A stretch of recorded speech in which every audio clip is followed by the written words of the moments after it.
Hey guys, JC here. Welcome back to another Billy Pro Tech Tip. Today we're talking about transducer spray, why it's a problem and what you can do about it. Straight up, ask your marine mechanic. Salt water up under your engine cowling is absolutely bad news.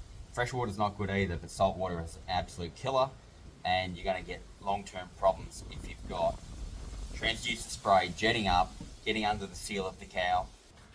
Okay, what causes it? The leading edge of the transducer and the gap at the back of the hull creates a turbulence point.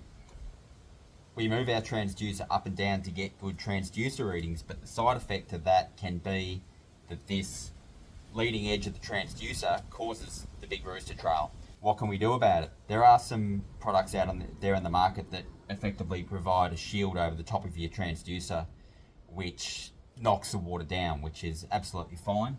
The downside of it is you've usually got to put extra holes in the back of your transom. We make a pretty cool product called the Rooster Rooter.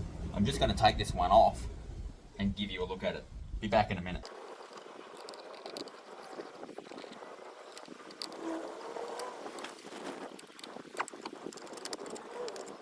So there it is, guys.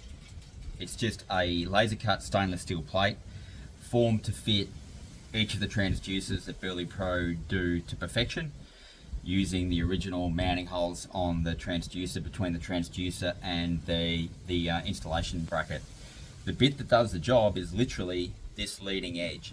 It fills the void between the back of the transom and the leading edge of your transducer, significantly reducing turbulence and basically knocking down any chance of spray down below the boat. I'm going to reinstall it now and show you the finished product. This is the bit that matters right here. That gap is filled, so you're not getting that spray vertically up through there. About as simple as a boat mod gets. They're cheap and they work super well. For the chance that you might save some engine damage, no brainer.